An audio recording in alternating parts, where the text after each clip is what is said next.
आगे बढ़ेंगे। हिमाचल प्रदेश के विधायक अजय सोलंकी ने राज्य सरकार का बजट ऐतिहासिक बताया। उन्होंने कहा कि इतनी गंभीर आर्थिक परिस्थितियों में भी मुख्यमंत्री सुखविंदर सिंह सुक्खू का ये बजट दूरदर्शिता और मजबूत विजन दिखाता है। सोलंकी ने बताया कि बजट ग्रामीण अर्थव्यवस्था, स्वास्थ्य सेवाओं और शिक्षा सुधार पर केंद्रित है। छोटे और आउटसोर्स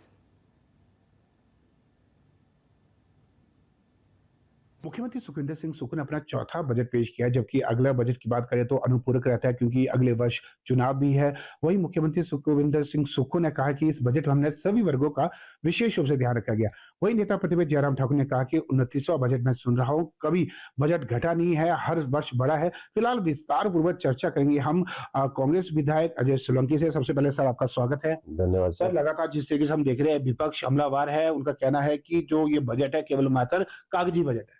देखिए, विपक्ष मुद्दा विहीन है और विपक्ष सदन के अंदर भी सदन के बाहर उनको मौका चाहिए केवल वॉकआउट करने का।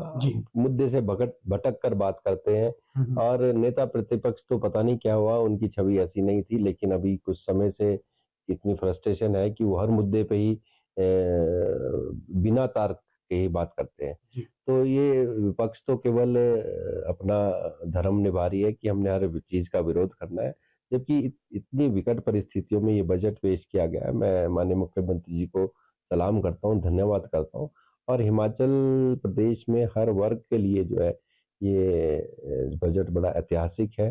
हर वर्ग का ध्यान रखा गया है, चाहे वो किसान है, बागवान है, पशुपालक है, भेड़ पालक है, सभी लोगों का इसमें ध्यान रखा गया। और शिक्षा की गुणवत्ता पर बहुत फोकस किया गया है। स्वास्थ्य सेवाओं को जो वर्ल्ड क्लास स्वास्थ्य सेवाएं हैं उनको हिमाचल प्रदेश में देने का प्रयास किया गया और बजट जो है स्वास्थ्य में बहुत बड़ा बजट दिया गया। माननीय मुख्यमंत्री जी का धन्यवाद करता हूँ कि नाहन मेडिकल कॉलेज के लिए भी जो 500 करोड़ का जो उन्होंने भवन निर्माण के लिए। अच्छा, अगर देखा जाए जिस तरीके से इसमें मुख्यमंत्री ने खुद 50% मंत्रीगण की 30 और विधायकगण की 20 व अन्य अधिकारियों की भी जो डेफर की है 6 माह के लिए सैलरी, क्या मुख्य कारण लगता है कि क्या जरूरत ऐसी पड़ी कि जो डेफर करने पड़ी? बजट में तो सबकी उम्मीद होती है कि हमारा बजट में हिस्सादारी और अधिक बढ़े। देखिए, ऐसी विकट परिस्थिति थी, इसमें एक संदेश देना आवश्यक था और सरकार ने, माननीय मुख्यमंत्री जी ने खुद से पहल की है। ये बहुत साहसिक कदम है और ऐसा साहस मेरे हिसाब से आज तक के मुख्यमंत्री कोई उठा नहीं पाए हैं।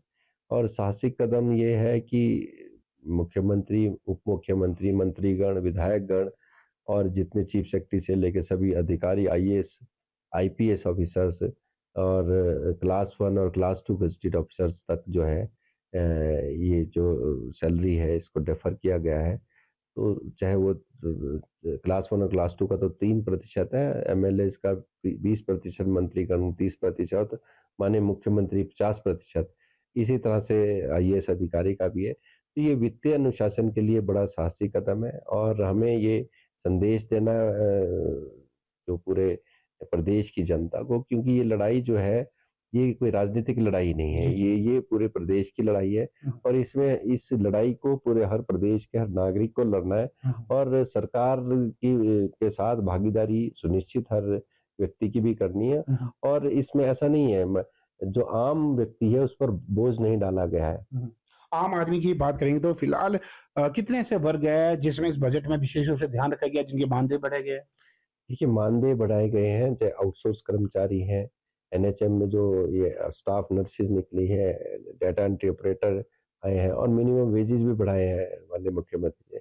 आशा वर्कर है, आंगनवाड़ी वर्कर है, पंचायत के चौकीदार है, मल्टीटास्क वर्कर है, आईपीएच में पैरा पंप ऑपरेटर है और फार्मासिस्ट है, रेडियोलॉजिस्ट है, ब्लॉक कोऑर्डिनेटर्स हैं। इनके बहुत अच्छे से मानदेय बढ़ाए हैं और इसके अलावा भी बहुत से लोगों के मानदेय बढ़ाए हैं। मैं पूरी लिस्ट आपको सामने आई गई है। तो ये कि जो आम कुल मिलाकर ये बजट कैसा है?